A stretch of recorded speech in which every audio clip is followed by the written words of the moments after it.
Dia da Amazônia. Apesar de avanços, data reforça a importância em preservar a floresta. E você vai ver ainda. Hugo Mota afirma que não há definição sobre o projeto da anistia. E ainda, leilão do túnel Santos Guarujá, submerso, que vai ligar cidades do litoral paulista, acontece nesta sexta-feira. Essas e outras notícias você confere agora no Redação Hit. Olá, muito bom dia. Agora 11h30 pelo horário de Brasília. Uma ótima sexta-feira para você que decidiu ficar bem informado na primeira edição do Redação Hit. Você acompanha agora os destaques deste dia 5 de setembro.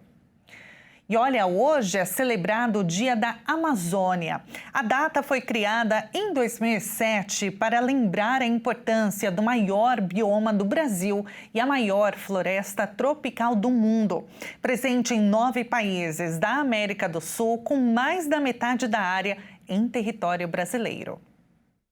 O Dia da Amazônia é comemorado para lembrar e conscientizar as pessoas para a importância de preservar a floresta. A preservação da natureza é a forma de garantir o futuro e a qualidade de vida para o país e para o planeta. A Amazônia é o maior bioma brasileiro e a maior floresta tropical do mundo. Está presente nos 7 estados da região norte, além do Maranhão e Mato Grosso. Além da rica flora, com mais de 40 mil espécies de plantas, a floresta abriga 85% das espécies de peixe da América do Sul. Tem mais de 400 espécies de anfíbios, 1.300 aves, mais de 400 mamíferos. A região toda é formada por uma superfície de mais de 5.217.000 km² e correspondente a cerca de 61% do território brasileiro. Além disso, o bioma se estende por outros países: Bolívia, Colômbia, Equador, Guiana, Guiana Francesa, Peru, Suriname e Venezuela. A floresta amazônica tem papel central no combate ao aquecimento global e às mudanças climáticas, e também é berço da maior bacia hidrográfica do mundo, compreendendo 1/3 da área da América do Sul. É formada pelo rio Amazonas e seus mais de 1.000 afluentes e subafluentes. Além disso, a Amazônia abriga povos indígenas e comunidades tradicionais e atua como um enorme reservatório natural de carbono, ajudando a conter os impactos das mudanças climáticas. Neste ano, a Amazônia ganha ainda mais relevância no cenário mundial, porque cedia a 30ª Conferência das Nações Unidas sobre as Mudanças Climáticas, a COP30, marcada para acontecer entre os dias 10 e 21 de novembro, em Belém, no Pará. O evento é um encontro global anual em que líderes mundiais, cientistas, organizações não governamentais e representantes da sociedade civil discutem ações para combater as mudanças climáticas. O avanço do desmatamento ameaça diretamente a floresta e vai além. A retirada da cobertura vegetal provoca perda de espécies, pressiona a segurança hídrica e intensifica o aquecimento global, situação que se agrava com as queimadas, que liberam grandes quantidades de gás carbônico na atmosfera. Membros de movimentos sociais participaram de uma marcha para celebrar o Dia da Amazônia em Brasília. Com faixas e cartazes, os participantes caminharam em direção ao Congresso. O ato aconteceu 2 meses antes de o Brasil sediar a COP30, a Conferência Climática da ONU, na cidade amazônica de Belém do Pará. Nesta sexta é o Dia da Amazônia, como a gente acompanhou na reportagem, é a maior floresta tropical do mundo, abriga cerca de 10% da biodiversidade do planeta. É o maior bioma de biodiversidade presente em 9 países da América do Sul e, como eu disse anteriormente, mais da metade da área fica no Brasil, em território brasileiro. Só que, infelizmente, a floresta tem sofrido nos últimos anos com muitos episódios de queimadas e uma forte seca, que, inclusive, a gente tem noticiado frequentemente frequentemente aqui no nosso jornal. E tudo isso, todos os impactos não se restringem somente ao meio ambiente. Os maiores polos agrícolas do país ficam próximos à Amazônia e dependem das chuvas que são geradas pela floresta. Um exemplo é o Mato Grosso. No ano passado, o estado passou 150 dias seguidos sem chuva, um impacto gigantesco para agricultores. Para falar sobre esse assunto, eu convido agora, ao vivo, para conversar conosco, Johnny Torquato, é secretário-geral do Conselho Nacional das Populações Extrativistas. Johnny, muito bom dia, muito obrigada por aceitar o nosso convite. Bem-vindo.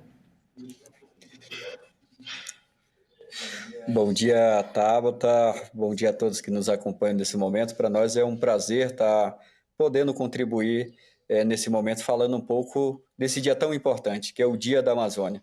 Para nós, que somos representantes de populações tradicionais extrativistas da Amazônia, é muito importante falar desse bioma, não só para a gente, mas também para toda a região do país. Com certeza, né? Para todo mundo, e a gente tem que ter essa consciência, né, Johnny, que é patrimônio natural, é patrimônio natural, é do planeta, e sem floresta a gente também não sobrevive, né? É a vida do nosso planeta.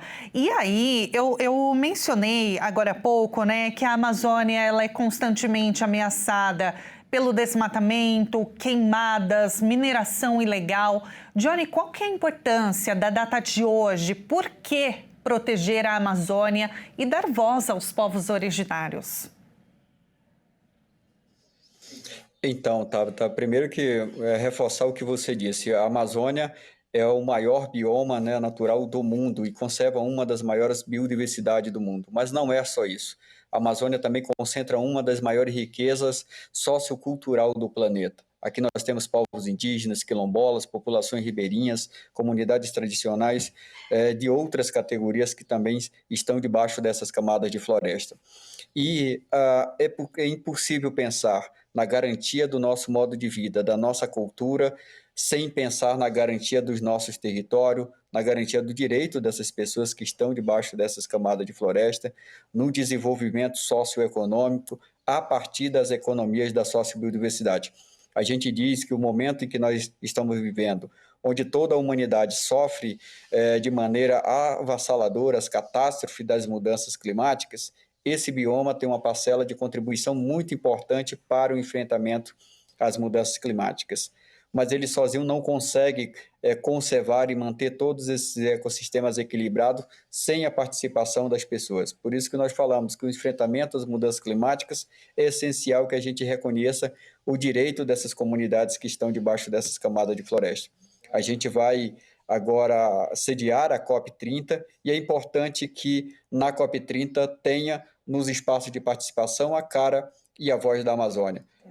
Os eventos extremos têm impactado diretamente as comunidades tradicionais com o prejuízo das suas produções, mas não só isso, afetam diretamente o seu modo de vida. Então, as cheias e as secas extremas, que a gente sabe que impactam inclusive as populações que estão em situação urbana, mas essas comunidades tradicionais têm uma maior dificuldade de fazer adaptação frente a essas mudanças climáticas. Então, o Dia da Amazônia é também para mostrar a importância desse bioma nos seus múltiplos aspectos, mas para mostrar que a defesa da Amazônia depende de todas e todas nós. A sociedade precisa ter uma consciência de que, se a gente não respeitar o meio ambiente, não respeitar os nossos biomas, todos nós sofreremos a consequência. As empresas, por sua parte, precisam também ter uma estratégia de desenvolvimento que reconheça a importância dessas comunidades e de uma economia justa. E, sobretudo, o Estado brasileiro, nos seus pactos federativos, precisam desenvolver políticas que garantam não só uma estrutura de Estado adequado, mas também um investimento justo e, sobretudo, uma política que consiga chegar até o território e proteger nossos biomas e nossos povos. Certeza. Johnny, você mencionou a seca severa, né? Nós temos acompanhado esse problema que está cada vez mais crítico na Amazônia. Inclusive, nessa semana, a revista Nature Communications publicou um estudo que aponta que 75% da redução das chuvas na floresta está diretamente ligada ao desmatamento. E aí a perda de árvores contribuiu também e muito para o aumento do calor. Como reverter essa situação? Claro, né? A sua resposta anterior já traz tudo isso de forma muito didática, né? Porque você bem disse, é uma pauta que não deve se restringir somente a ONGs, instituições de defesa do meio ambiente, da floresta, mas deve ser uma pauta de toda a sociedade, em especial do Estado, claro, né? Exato, Tabata. A gente diz o seguinte: nós temos enormes desafios e um deles que nos preocupa é a questão do retrocesso da legislação ambiental. O ataque constante de medidas de leis e projetos de leis que flexibilizam a legislação ambiental coloca ainda mais em risco esses territórios. Então, a gente precisa, primeiro, desenvolver uma estratégia unânime entre Estado e sociedade de como que nós vamos combater a economia da destruição, que isso inclui o ordenamento ilegal do território, a terra, a mineração ilegal, mas também a violência a nossos povos. O segundo aspecto é como que nós vamos desenvolver um programa de governança e gestão territorial, de modo que o Estado esteja mais presente nesse bioma e também fazendo essa gestão junto com os seus povos que lá habitam. Uma terceira dimensão é como que nós vamos fortalecer essas economias locais que são sustentáveis para combater o que a gente chama de economia imediata, mas que traz grande prejuízo para a sociedade. Então, a gente precisa, nesse sentido, discutir quais são as principais estratégias viáveis para que a gente tenha um investimento adequado, uma política pública justa, um desenvolvimento que olhe esses múltiplos atores. Última pergunta que eu queria falar especificamente sobre a COP30. Em novembro, o Brasil vai sediar a Conferência do Clima, vai ser em Belém. O que se espera de medidas concretas após essa conferência, Johnny? Será que vai ser possível o Brasil provar que consegue conciliar produção agrícola e preservação ambiental? Então, nós temos grandes expectativas em relação à COP30. Primeiro que nós, povos do campo, da floresta e das águas, estamos se organizando no Mutirão dos Povos e recentemente lançamos uma declaração que foi parte do ato que nós realizamos ontem, tanto no Congresso Nacional como na esplanada dos ministérios, de que a resposta somos nós. Não existe outra solução se não considerar os seus povos. E para isso a gente espera que o governo, de fato, apresente medidas e estratégias, por exemplo, como demarcação dos nossos territórios, regularização fundiária, política de desenvolvimento socioeconômico viável, que a gente possa, a partir disso, inclusive, o Brasil ser um interlocutor para discutir temas centrais que o mundo está discutindo, como, por exemplo, a transição energética justa. Para nós, a transição justa é aquela que valoriza os nossos e respeita o meio ambiente e valoriza os nossos povos. A gente também tem a discussão sobre a bioeconomia, que é muito importante sobre a discussão econômica do mundo, mas a bioeconomia que nós falamos no território é a sociobioeconomia, então a gente quer pautar isso também na COP30 e queremos discutir mais. A gente quer dar visibilidade a esses povos que, historicamente, sempre fizeram a defesa e a proteção de todos os biomas globais e mostrar a importância que esses povos têm na conservação. Isso inclui também discussões profundas como nós vamos direcionar o financiamento climático direto para que essas populações tenham oportunidade de potencializar as suas atividades socioprodutivas, econômicas e também de maneira mais ampla. Então, nós temos muita expectativa em relação à COP no seguinte sentido, dizer que essa é a vitrine oportunidade importante para que a gente possa garantir as políticas públicas historicamente necessárias que ainda estão muito distantes da sua realidade para desenvolver a realidade e a situação da Amazônia. Johnny, olha, muito obrigada, viu, por participar aqui do nosso jornal, trazer esse olhar de uma pessoa que está ali ativamente, né, lutando em defesa da floresta amazônica. É importantíssimo trazer essa pauta aqui para a gente nesse dia importantíssimo Dia da Amazônia. Muito obrigada. Eu espero falar contigo em breve, que depois da COP30 a gente volte a se falar, né, sobre as medidas que forem anunciadas, que forem tratadas na conferência. Johnny, muito obrigada. Um ótimo dia para você.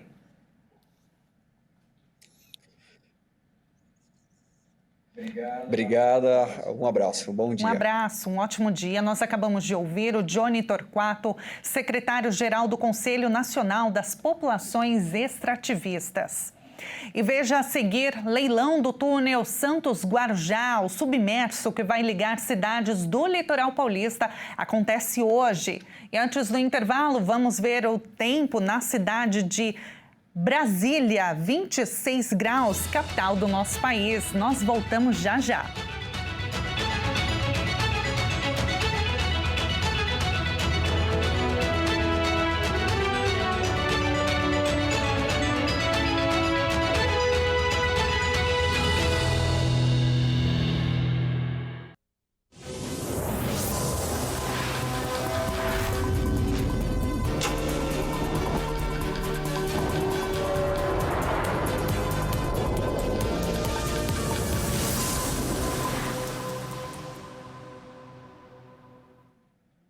O Redação Hit está de volta agora no horário de Brasília, 11 horas e 47 minutos.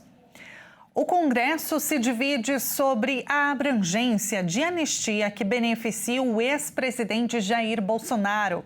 A oposição apresentou uma minuta do projeto de perdão aos condenados pelos ataques de 8 de janeiro, só que parte dos parlamentares defende que a proposta não passaria, já que é considerada inconstitucional.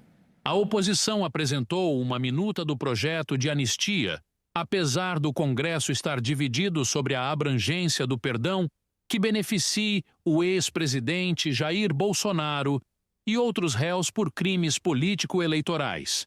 O texto prevê o perdão a todos que tenham sido ou possam ser investigados ou condenados por uma série de crimes, entre eles ofensa ou ataque às instituições públicas, descrédito ao processo eleitoral, reforço à polarização política, dano contra o patrimônio da União e constituição de milícia privada. A anistia abarcaria todos os envolvidos desde 14 de março de 2019, quando começou o inquérito das fake news no Supremo Tribunal Federal. O texto ainda anula inelegibilidades já declaradas e as que venham a ser impostas pela Justiça Eleitoral.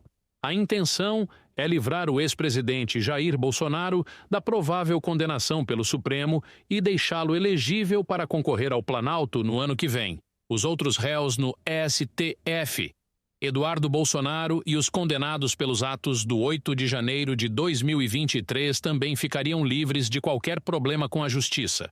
O clima a favor da anistia dentro do Congresso cresceu com a articulação do governador de São Paulo, Tarcísio de Freitas, que foi a Brasília nestes últimos dias. A oposição alega ter apoio de alguns partidos de direita.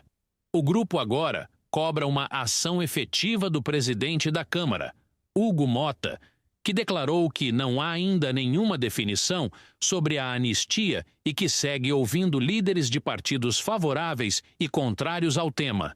A ideia enfrenta resistência no Senado, que pensa em uma alternativa para reduzir as penas dos condenados. O perdão ainda dependeria da sanção do presidente Lula.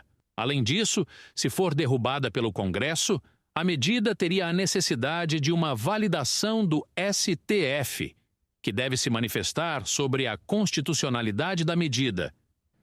E olha, essa proposta legislativa de anistia ao ex-presidente Bolsonaro expõe um choque entre os três poderes. Em um evento, o presidente Lula citou a força da direita no Congresso e o risco de aprovar a medida. O presidente Lula pediu nesta quinta-feira uma mobilização popular diante do que considerou risco de que o Congresso vote uma anistia para os bolsonaristas condenados por tentativa de golpe, que poderia incluir o ex-presidente Jair Bolsonaro. Se for votar no Congresso, nós corremos o risco da anistia. É importante ter certeza, porque o Congresso, vocês sabem que não é um Congresso eleito pela periferia. O Congresso tem ajudado o governo aprovou quase tudo que o governo queria. mas a extrema-direita tem muita força ainda. Enquanto o Supremo Tribunal Federal julga Bolsonaro por uma suposta trama golpista, seus aliados promovem um projeto de lei para anistiar centenas de manifestantes condenados pelos ataques às sedes dos três poderes em Brasília em 8 de janeiro de 2023. O bolsonarismo aspira que a anistia também inclua o ex-presidente, caso ele seja condenado na próxima semana, quando o STF definirá se Bolsonaro tentou impedir a posse de Lula após ser derrotado nas eleições de 2022. Mais de 600 pessoas já foram condenadas pelos atos de janeiro de 2023, poucos dias depois da posse de Lula, considerados pela Justiça como uma tentativa de golpe de Estado.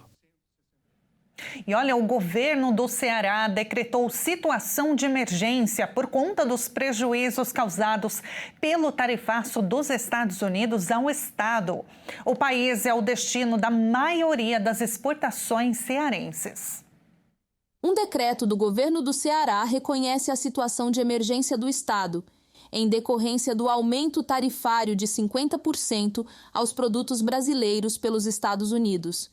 As medidas buscam dar alívio aos produtores por conta do aumento de tarifas de importações brasileiras iniciado em agosto pelos Estados Unidos.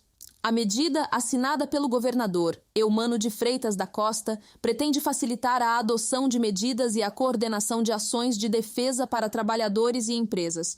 O Estado é responsável por 44% das exportações para os Estados Unidos, vendendo produtos de siderurgia, frutas, pescados, pás eólicas e outros itens.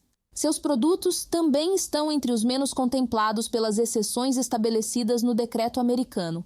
Mais de 90% da pauta exportadora do Ceará para os Estados Unidos segue afetada pelo acréscimo de 50% em taxas. Apesar do Ministério Público do Tribunal de Contas da União ter pedido a suspensão do leilão do túnel Santos-Guarujá, o evento na sede da Bolsa de Valores em São Paulo segue programado para esta tarde. A intenção do Ministério Público era de expandir o prazo para o recebimento de outras propostas, buscando assim garantir maior concorrência. O leilão do primeiro túnel submerso do Brasil, que ligará as cidades de Santos e Guarujá, tem somente 2 empresas interessadas que tiveram suas propostas consideradas regulares, estando aptas a participar do leilão: a Acciona Concessiones da Espanha e Mota Engil, de Portugal. Com investimento estimado em 6 bilhões e 800 milhões de reais, o projeto deve se tornar a maior obra do Programa de Aceleração do Crescimento do Governo Federal. Dos 1.500 quilômetros de extensão, pelo menos 870 metros devem ser submersos. A tecnologia do túnel imerso é inédita no Brasil, mas já consolidada em obras na Europa e na Ásia. Segundo o edital, as obras devem ser concluídas até 2030. O túnel deve permitir o tráfego de veículos de passeio, transporte público, caminhões, bicicletas e pedestres. Cerca de 78 mil pessoas atravessam diariamente entre as 2 margens usando barcos pequenos e balsas. A empresa vencedora será aquela que oferecer o maior desconto sobre a parcela mensal paga pelo poder público durante a concessão. O contrato, com duração de 30 anos, deve ser firmado por meio de uma parceria entre os governos estadual e federal, com participação da iniciativa privada, que será responsável pela construção, operação e manutenção da estrutura. Vamos continuar acompanhando, é claro, toda a movimentação e o que vai acontecer nesse leilão de hoje. E a gente encerra a edição desta sexta-feira com imagens do céu da capital paulista, do alto do nosso prédio aqui na Rede TV. Muito obrigada pela sua companhia. Olha só, 27 graus, calorão já em 11h55 da manhã. Muito obrigada pela sua companhia. Um excelente final de semana para você. A gente se encontra ao longo da programação. Até mais.